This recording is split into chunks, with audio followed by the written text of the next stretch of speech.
अस्सलाम वालेकुम students, next lecture और नेक्स्ट वीडियो के साथ मैं हाजिर हूँ। जो थीम्स का हम क्वेश्चन कर रहे थे, जो रिमेनिंग था वो भी हम कंप्लीट करेंगे पार्ट 2 में, इस वीडियो का जो पार्ट 2 है।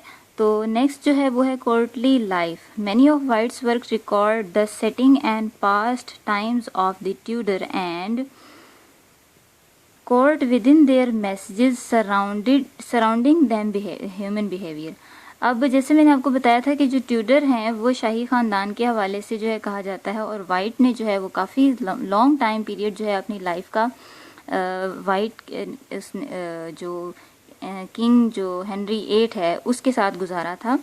तो यहाँ उसकी यही बात हो रही है कि बहुत सारी जो है ह्यूमन बिहेवियर को जो है उसने शो किया है अपनी पोइम्स में। जैसे हु सॉलिस टू हंट, अपनी बिलव्ड के बारे में जो उसने इस पोइम में, इस सोनेट में ख्यालात का इजहार किया, वही जो है जो मेन जो थीम है वो कोर्टली लाइफ के हवाले से।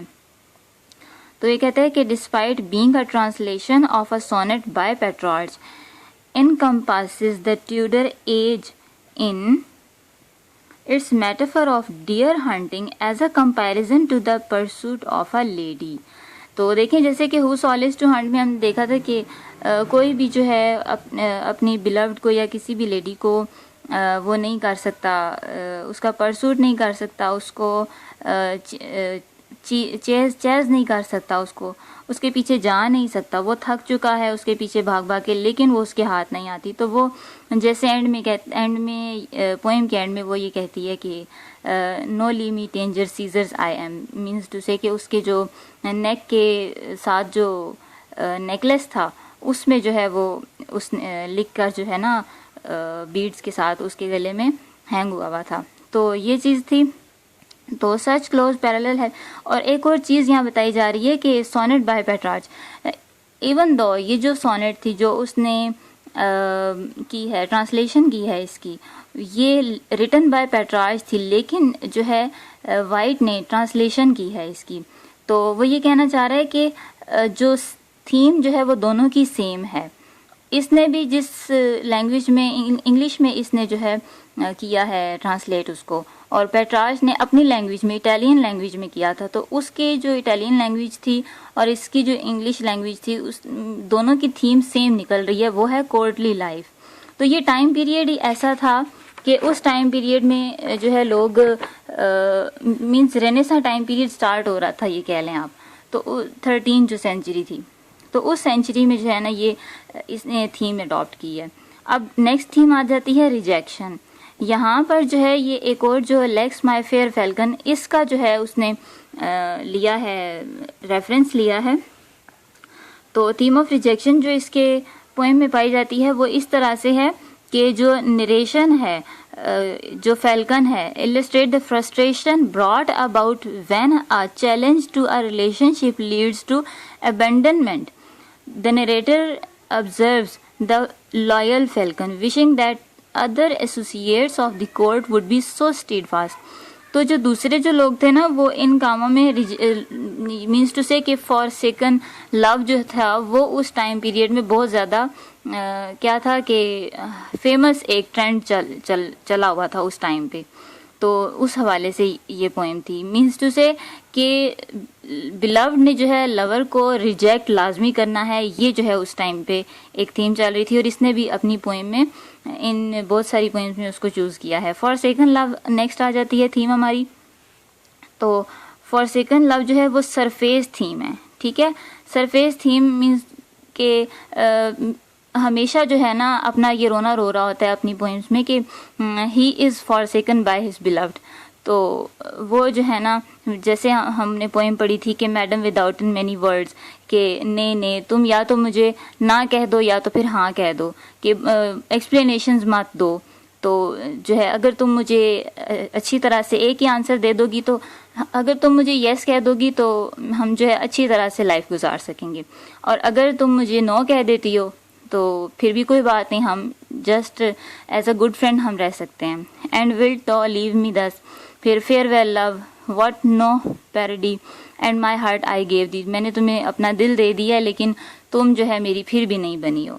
तो ये जो नेक्स्ट थीम थी, और उससे अगली जो थीम है वो है लॉयलिटी एंड बिट्रेयल है। जो लवर है वो लॉयल रहता है अपनी बिलव्ड के साथ, और जो बिलव्ड है वो जो है बिट्रायल करती रहती है उसके साथ।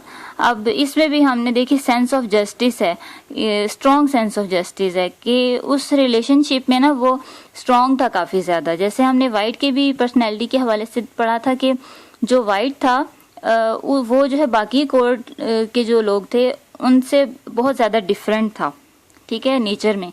ये जो है लॉयल भी हुआ करता था, कोई भी अगर मीन्स इसकी अपनी बिलव्ड जो एन बोलाइन थी उसके साथ बहुत ज़्यादा लॉयल था। ट्रीचरी उसके अंदर नहीं थी, ठीक है, क्रिटिसिज्म था उसके अंदर, कंडेमनेशन थी किसकी, ट्रीचरी की, ट्रीचरी ऑफ दोज अराउंड हिम, उन लोगों के बारे में जो उसके इर्द गिर्द मीन्स जिनके साथ ये काम करता था, वर्किंग करता था। His translations of sonnet such as who so list to hunt they flee from me and forget not yet are used to present his frustration. तो ये जो तीनों पोएम्स हैं, इसकी सोनेट्स हैं, ये तीनों मोस्ट इंपॉर्टेंट है, एग्जाम में अक्सर आ जाती हैं, तो आप इनको अच्छी तरह से तैयार कीजिएगा। आप देखिए कि मेन थीम जो है ना इन्हीं 3 पोएम्स से हमें पता चलती है। तो उसकी जो फ्रस्ट्रेशन है, उसका एंगर है, उसका सॉरो और उसका जो है बिलव्ड की जो फिकल माइंडेडनेस है, वो सारी इन पोएम्स में शो हो रही है। And condemnation of the transitory, जो बिलव्ड के बदल जाने की जो है ना एक नेचर, वो भी इनमें जो है इसकी पोएम्स में ऐड है। समटाइम्स इवन फैटल, ठीक है, जानलेवा है उसके लिए। Implications of the bonds which are made and broken within the court, तो कोर्ट में जो है उसके बहुत सारे अरमान टूटे, ठीक है, जो उसने बॉन्डिंग एक बनाई हुई थी एन बोलाइन के साथ, जहाँ एक मर्तबा जैसे आपको बताया था फर्स्ट जो लेक्चर है इंट्रोडक्शन का, उसमें काफ़ी लेंथी जो है वाइट के बारे में आपको बताई है। तो जैसे ये condemnation of transitory and condemnation of treachery and two sided words और टू साइडेड जो उसका माइंड है उसकी बिलव्ड का, वो जो है उसकी थीम जो और उसका सब्जेक्ट जो है वो बहुत ज़्यादा अपनी पोएम में उसने यूज़ किया है। तो सम टाइम वो कहते हैं even fatal implications of the bonds which are made and broken within the court, a common theme of the spurned lover. Spurned lover वो होता है जो फॉरसेकन होता है, भुला दिया गया होता है। स्पर्न्ड मीन्स जिसका दिल टूटा हुआ होता है, ऐसा लवर जो है ना exist through Petrarch's work and to some extent Wyatt utilises this theme, और वाइट ने भी इस थीम को यूटिलाइज किया है अपनी पोएम में। Theme in poem such as my heart I gave thee, मैंने जो है तुम्हें अपना दिल दिया, and song such as madam without many words, यानी पेट्रार्च के जो वर्क में जो मेन थीम थी, मेन सब्जेक्ट जो उसने चूज़ किया हुआ था, इटालियन जो पोइट था पेट्रार्च 13th सेंचुरी में, तो उसने भी अपनी पोएम में यही थी, इसी थीम को रखा था, क्योंकि उस टाइम में ना ट्रेंड ऐसा ही था ना। तो ट्रेंड जो है ये था कि अक्सर जो है बिलव्ड जो थी वो अपने लवर को धोखा दे देती थी, ट्रीचरी करती थी उनके साथ, और एक टाइम में जो है मोर देन वन जो है उन्होंने अफेयर्स चला रखे हुए होते थे।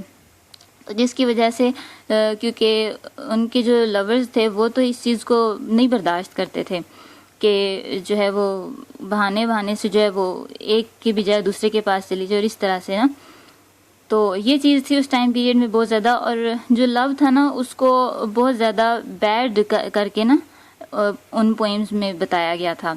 तो रेनेसां टाइम पीरियड था। रेनेसां टाइम पीरियड इस तरह से कि टाइम जो था ये एक एज है, रेनेसां कंप्लीट एक एज है, जैसे रिस्टोरेशन एज है। आप जब इंग्लिश लिटरेचर जब मैं आपको पढ़ाऊंगी तो उसमें सारी चीज़ें जो है ना एजेस के हवाले से आपको बताऊंगी कि इंग्लिश लिटरेचर में कौन कौन सी एजेस हैं।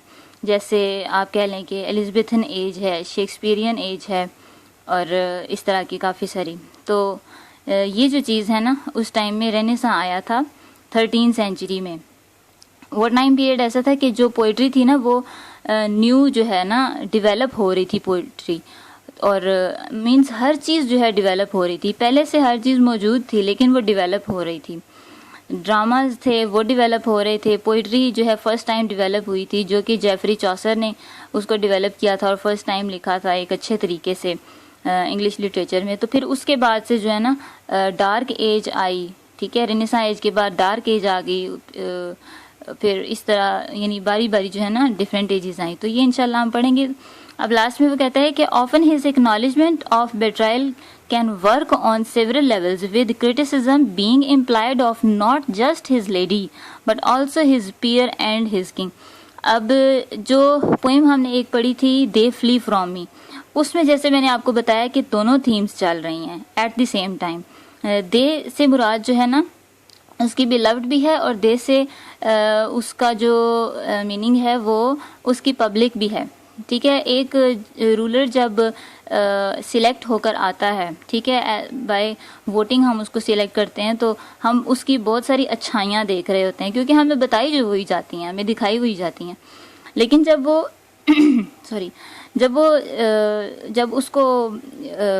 उसकी वर्किंग फेल हो चुकी हुई होती है या उसमें बुराइयां हमें नजर आती हैं, तो हम आते हुए तो हम उसके ऊपर फूल निछावर करते हैं, रेड कारपेट उसके लिए बिछाते हैं। लेकिन जब वो जा रहा होता है तो हम उसके पाँव में जो है हथकड़ियाँ और बेड़ियाँ वगैरह डाल देते हैं हाथों में और पाँव में, और उसको जो है उस पर पत्थर जो है बरसा रहे होते हैं। तो उसकी जो फीलिंग्स है ना वो becoming at his reign, and we can say कि उसका जो टाइम पीरियड जब स्टार्ट होता है और जब उसका टाइम पीरियड एंड होता है, दोनों की आने और जाने की जो है ना वो फीलिंग्स उसकी जो है ना उस पोएम में मर्ज की गई हैं। तो आप जो है एक्सप्लेनेशन जब करेंगे तो उस पोएम की इसी तरह से एक्सप्लेनेशन कीजिएगा।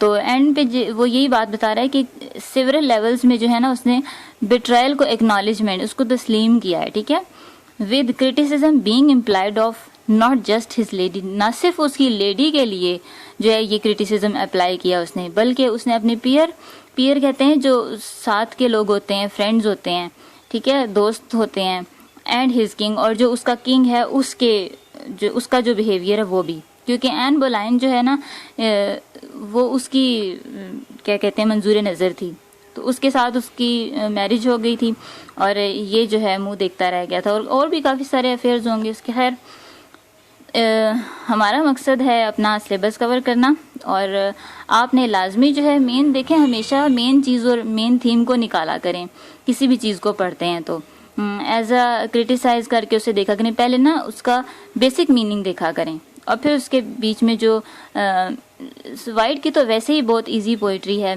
सीधी सीधे से सब्जेक्ट हैं और सीधी सीधी सी लाइंस हैं। तो ये तो हमारा आज कंप्लीट हो गया अल्हम्दुलिल्लाह।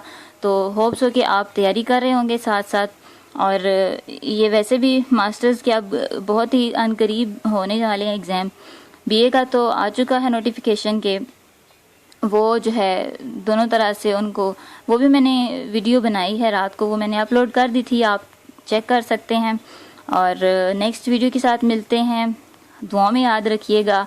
Stay blessed and stay happy. Thank you so much. Allah हाफिज़।